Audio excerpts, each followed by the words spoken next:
संविधान के मूल्य।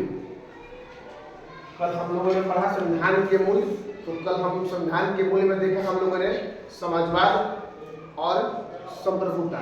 तो उसका अगला कड़ी है धर्मनिरपेक्ष अर्थात पंथ निरपेक्ष।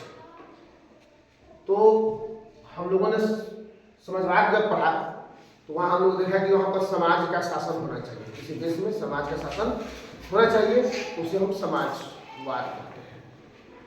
संप्रभुता हमने पढ़ा तो उसमें देखा कि संप्रभुता का मतलब होता है कि किसी भी देश को आंतरिक एवं बाह्य स्वतंत्रता प्राप्त होनी चाहिए।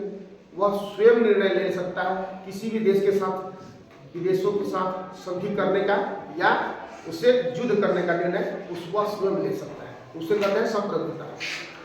आज हम देख रहे हैं धर्मनिरपेक्ष अर्थात पंथ निरपेक्ष। इसका तात्पर्य होता है धर्मनिरपेक्षता का जिसका कोई धर्म ना हो और वह सभी धर्मों को समान मानता हो, उसे हम धर्मनिरपेक्ष कहते हैं। जिसके कोई धर्म नहीं है वो सभी धर्मों को समान मानता है, वही कहलाता है धर्मनिरपेक्ष।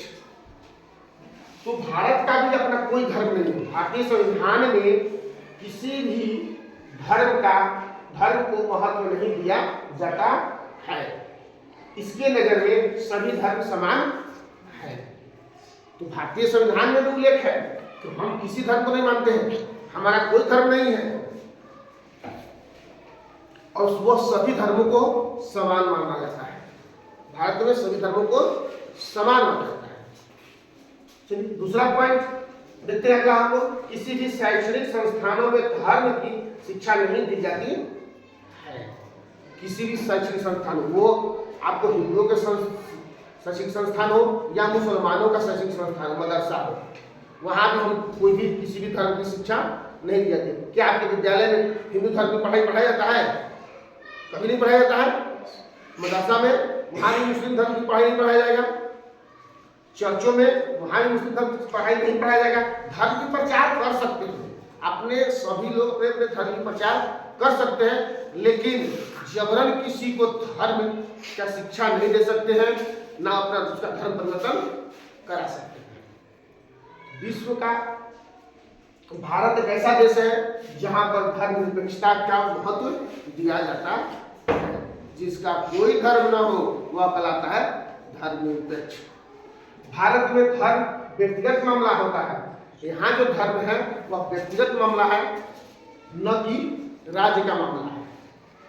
आप अपने व्यक्तिगत रूप से किसी भी धर्म को अपना सकते हैं। आप हिंदू हैं तो बौद्ध बन सकते हैं, मुस्लिम बन सकते हैं। अगर मुस्लिम हैं तो हिंदू बन सकते हैं, बौद्ध बन सकते हैं। आपकी इच्छा के ऊपर कोई आप पर दबाव जोर जबरदस्ती नहीं किया जा सकता है, या सरकार के द्वारा या किसी दूसरे व्यक्ति के द्वारा।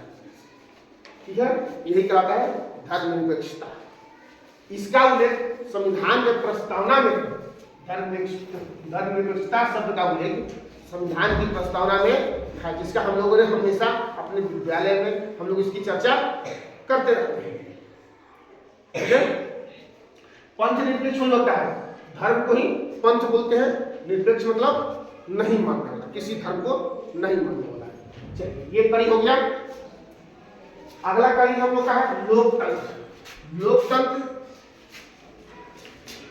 लोगों के लिए, लोगों द्वारा लोगों पर किया गया शासन लोकतंत्र कहलाता है। लोकतंत्र क्या कहलाता है? लोगों के लिए, लोगों द्वारा लोगों पर किया गया शासन लोकतंत्र कहलाता है। भारत एक लोकतांत्रिक देश है। यहाँ प्रत्येक 5 वर्षों पर विधानसभा एवं लोकसभा का चुनाव होता है। अगला कड़ी है यहाँ सार्वभौमिक वयस्क मत द्वारा जनप्रतिनिधि चुने जाते हैं। यही जनप्रतिनिधि शासन संचालित करते हैं। जाहिर सी बात है, हम लोगों का देश जो है लोकतांत्रिक देश है, विश्व का बड़ा लोकतांत्रिक देश है। हमारा विश्व का लोकतांत्रिक देश है, जो यहाँ पर हमारे लोगों द्वारा यहाँ जनप्रतिनिधियों का चुनाव होता है।